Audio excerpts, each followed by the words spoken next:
Bonjour les amis, comme je l'ai promis la semaine dernière, c'est ma deuxième vidéo de la série consacrée à l'Union africaine. Donc j'avais promis de faire une série de vidéos pour un peu vulgariser le droit de l'Union africaine, histoire de comprendre un peu comment fonctionne notre institution panafricaine. Euh, J'avais commencé la semaine dernière avec une vidéo sur le nouveau budget.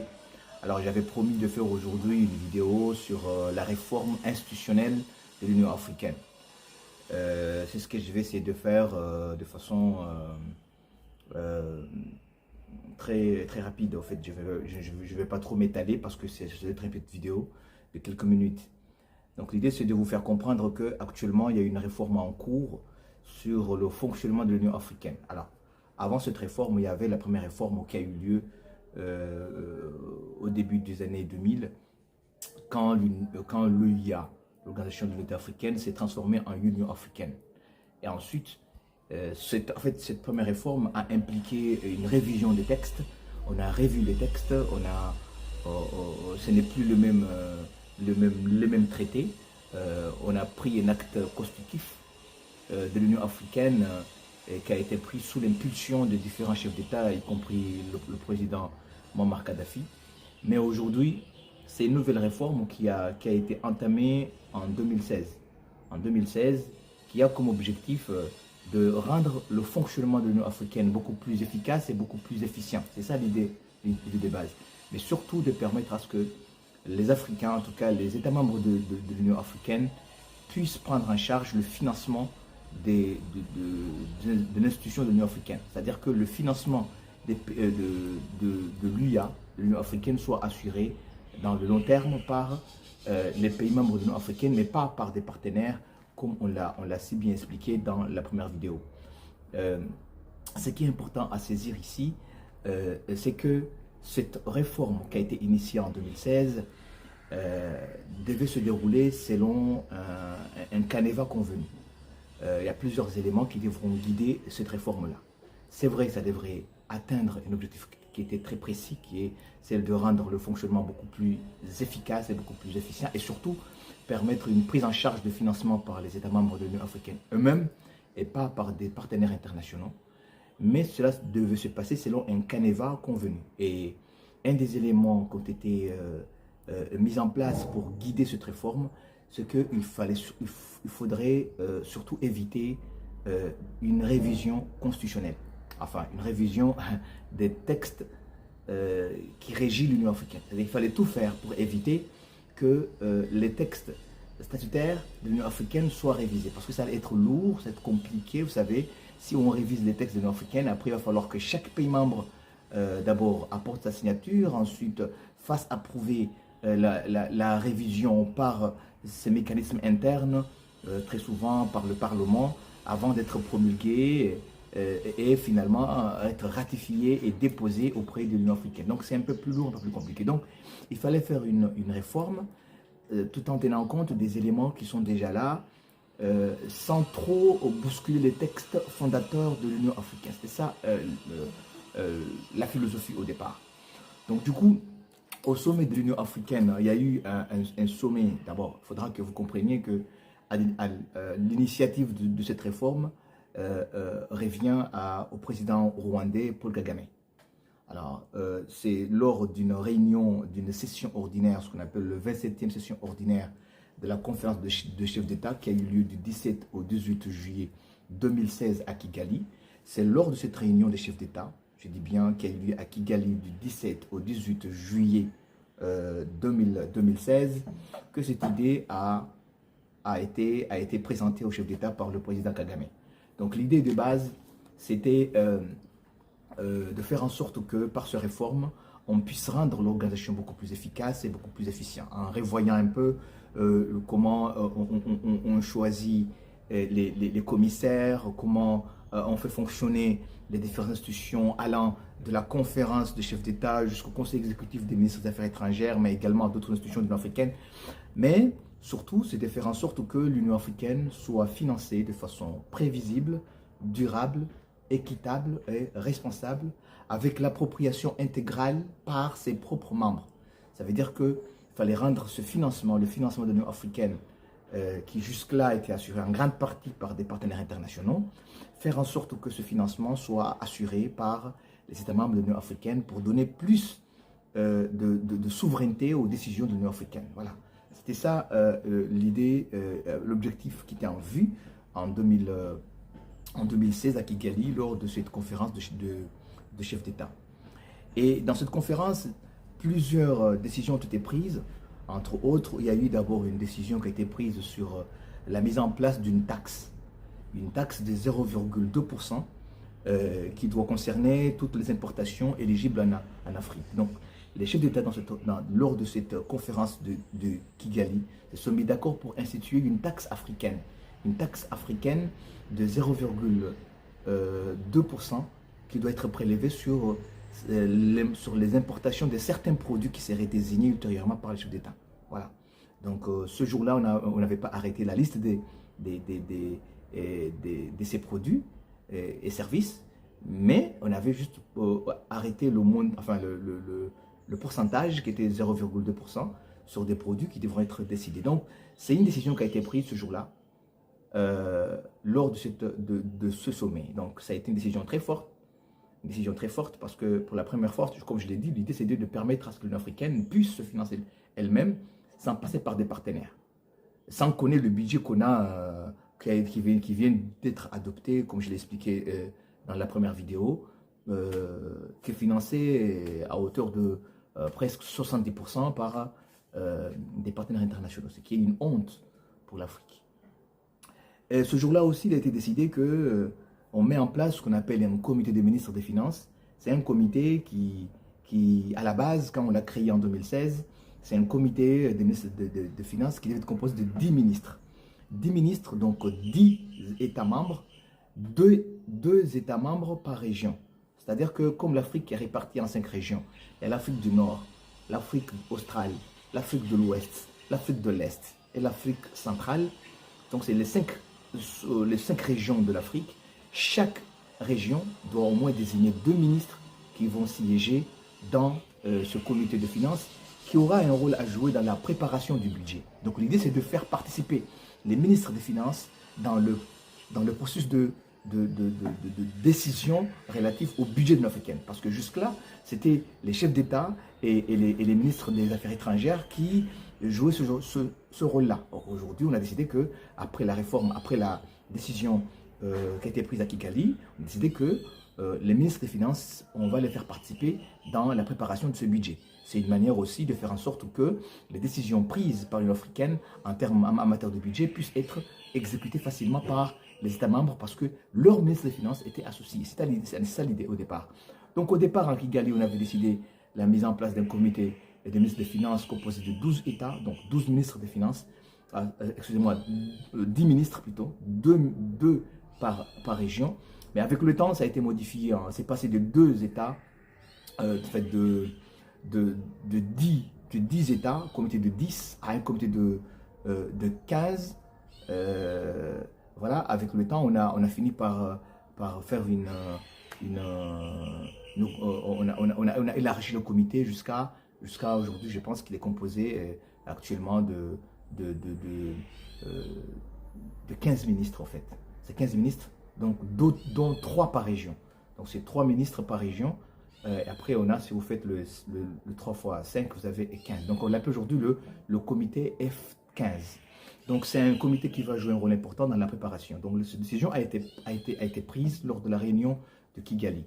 Et puis il y a une autre décision qui a été prise, qui était celle, par exemple, de confier au président Kagame la mission de piloter la réforme institutionnelle.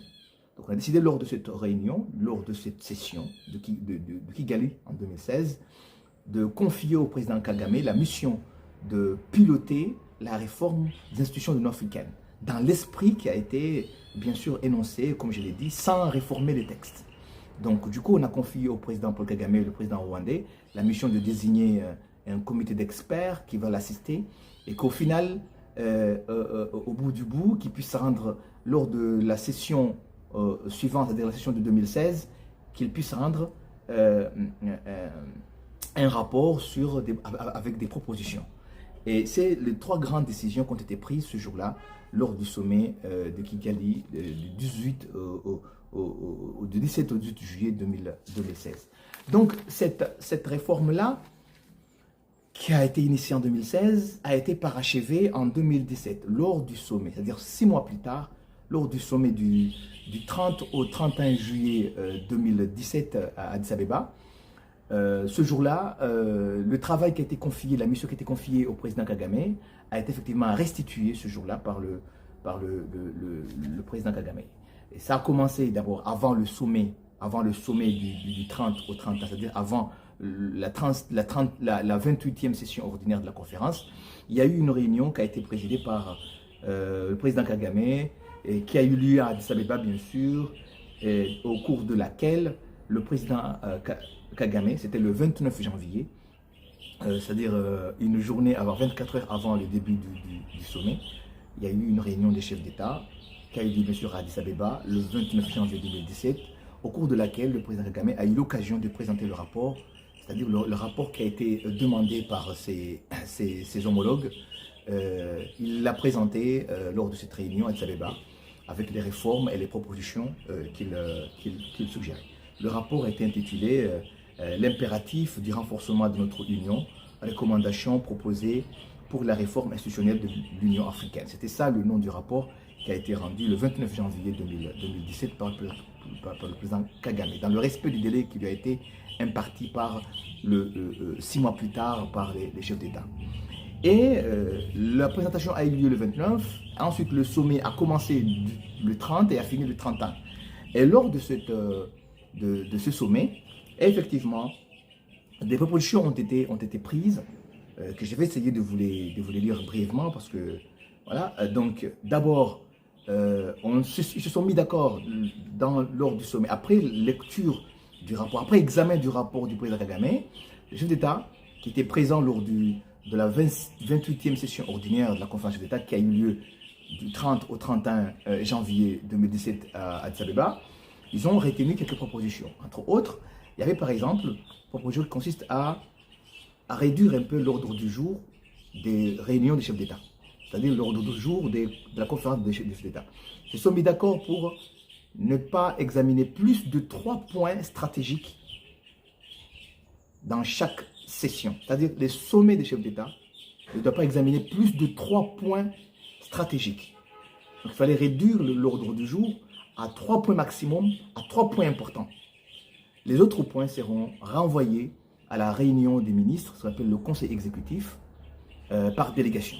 Voilà, ça c'est une première décision qui a été prise lors de ce sommet d'Addis Abeba de 2017. Et ensuite, ils se sont mis d'accord pour réduire le nombre de conférences. Les conférences de chefs d'État, c'est-à-dire les conférences des chefs d'État, normalement dans la pratique, s'il y avait 2 réunions, 2 conférences par an, 2 conférences ordinaires par an, 2 sessions ordinaires de la conférence des chefs d'État africaine par an. Il y avait une conférence au mois de janvier-février, et il y avait une conférence dans la période janvier-février, et il y a une deuxième conférence qui a toujours eu lieu dans la période juin-juillet. Donc, normalement, les textes de l'Union africaine avaient prévu une session ordinaire au minimum. Mais dans la pratique, c'était 2 sessions ordinaires. Comme la loi ne l'interdit pas, comme c'est dit minimum, ça veut dire qu'il peut faire 2 ou 3 ou 4 ou 5. Donc, mais là, lors de la conférence d'Addis Abeba de 2017 sur la réforme, ils se sont mis d'accord de réduire cette conférence, de réduire ces réunions ordinaires à 1 par an. À 1 par an, dont uniquement ils allaient retenir le sommet de janvier-février. Et ils allaient annuler le sommet de juin-juillet. Voilà, c'est ce qui a été décidé ce jour-là.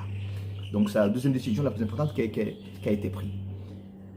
Et après, ils ont décidé de transformer le sommet de juin-juillet, la session de juin-juillet de chaque année, le transformer en ce qu'on appelle une réunion de coordination, qui ne réunit pas les chefs d'État, mais plutôt réunit les institutions de l'Union africaine ainsi que les organes de ce qu'on appelle les communautés économiques régionales, les CER. Donc ça veut dire que la réunion le sommet de juin-juillet a été remplacé par une réunion de coordination qui réunit les instances de l'Union africaine, c'est-à-dire pas les chefs d'État, mais plutôt les organes techniques de l'Union africaine et les organes des CER, de communautés économiques régionales. Voilà. Donc, ce qui a été annulé, ce n'est pas le conseil exécutif, mais plutôt la conférence des chefs d'État. Mais le conseil exécutif a continué à siéger en janvier-février et juin-juillet. Voilà.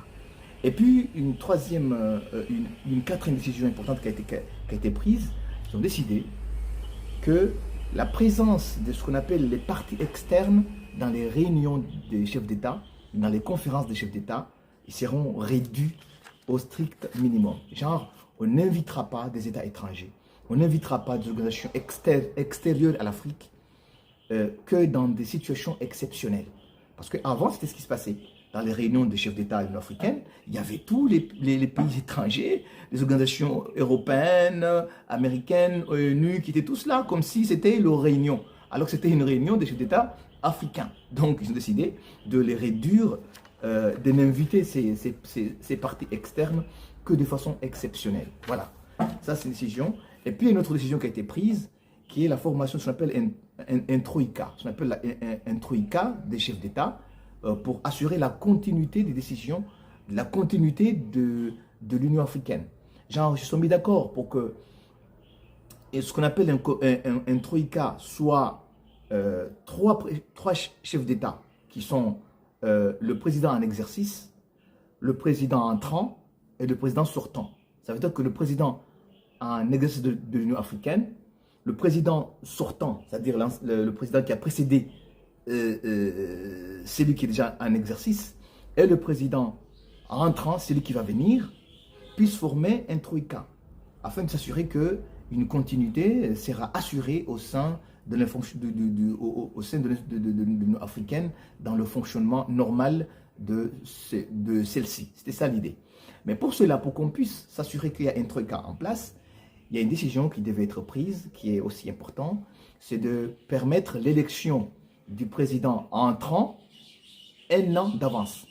Ça veut dire qu'il faut connaître le président de l'année prochaine, cette année. C'est-à-dire qu'on va désigner cette année le président qui va prendre la présidence africaine à partir de janvier 2025, par exemple. Donc, ça veut dire que lors du sommet, par exemple, de l'année N, le sommet de janvier ou février année N, nous devons élire le président de l'Union africaine qui va prendre la présidence à partir de janvier de l'année N plus 1. Voilà. C'est décidé, c'est pour permettre la création du Troïka, permettre également la continuité des décisions de l'Union africaine. Genre, les trois présidents travaillent ensemble. L'ancien, l'actuel et le suivant. C'est-à-dire celui qui va venir après. Voilà. Donc, c'est une décision qui a été prise lors du sommet d'Addis Abeba. Et finalement, ils ont décidé également que les pays membres de l'Union africaine ne peuvent pas envoyer, lors de la conférence chef d'État, ils ne peuvent pas envoyer des ministres pour représenter leur pays. Soit c'est le président lui-même qui vient, soit c'est un vice-président, soit un premier ministre. Mais on ne peut pas envoyer un ministre représenter un pays lors de la conférence chef d'État. C'était décidé ce jour-là. Et il y a également le fait de désigner le président Kagame, le président rwandais, comme étant la personne en charge de la mise en œuvre de la réforme institutionnelle de l'Union africaine. Donc Kagame, pas seulement qu'il a présenté le rapport, mais on lui a aussi confié la mission de s'assurer de la mise en application de cette feuille de route. Et au final, ils ont décidé, il y a eu beaucoup de décisions, mais là je résume les décisions les plus importantes. Il y a eu également la délégation des pouvoirs d'adoption du budget au Conseil, qui le fera au mois de juin-juillet. Donc comme ils se sont interdits la réunion, la session ordinaire de la période de juin-juillet, donc du coup, juin-juillet, il n'y a pas de réunion de chefs d'État. Or, les chefs d'État devront normalement, lors de cette réunion-là, adopter le budget de l'Union africaine pour l'année suivante. Donc comme il n'y a pas la conférence dans cette période, du coup, ils ont délégué, la loi le permet, les textes de l'Union africaine le permettent en tout cas, ils ont décidé par délégation de confier la mission de l'adoption du budget au ministre des Affaires étrangères ce qu'on appelle le conseil exécutif, renforcé par des ministres des Finances. Ça veut dire que lors du conseil exécutif de l'Union africaine, parce qu'il y a un conseil exécutif dans la période de janvier et février, mais il y a aussi un conseil exécutif dans la période de juin-juillet. Donc, le conseil exécutif du mois de juin-juillet a comme mission principale l'adoption du budget de l'Union africaine. Et lors de cette session, les pays envoient un ministre des Affaires étrangères et un ministre des Finances. Donc, le ministre des Finances assiste à cette session qui a comme mission principale l'adoption du budget. Donc, en résumé, c'est des grandes décisions. Donc, ces décisions ont été prises. Et on a chargé le président Kagame la mission de mener la mise en place de cette réforme. Malheureusement, on vient d'apprendre, on a appris lors du sommet de janvier 2024 que le président Kagame a demandé à ce qu'il soit démis de ses fonctions parce qu'il estimait que, bon, il ne s'est pas expliqué, mais c'est ce qu'on a compris. On a compris que il y a eu beaucoup de soucis parce que dans la mise en place des réformes, pas mal de pays n'ont pas du tout suivi la feuille de route, n'ont pas du tout respecté la feuille de route. Tout a été fait pour empêcher le travail du président Kagame. À un moment, Kagame a décidé de rendre le tablier en demandant au chef d'État de le relever de ses fonctions. Et cette mission est aujourd'hui confiée au président William Ruto, qui est le président du Kenya, qui est un président acquis, bien sûr, à l'oligarchie occidentale. Mais bon, bref, on verra ce que ça va donner. Mais ce qui est sûr, c'est qu'aujourd'hui, Kagame s'est démis parce que les pays refusent de se conformer à la feuille de route qui a été arrêtée. Tous les jours, ils trouvent un prétexte pour ne pas exécuter les décisions prises. Rappelez-vous qu'il a été décidé la mise en place d'une taxe africaine sur certaines importations à hauteur de 2,2%. Et jusqu'à aujourd'hui, il n'y a que 17 pays qui ont accepté de mettre en place cette taxe-là. Alors que l'Union africaine compte aujourd'hui 55 États. Donc sur 55, il n'y a que 17.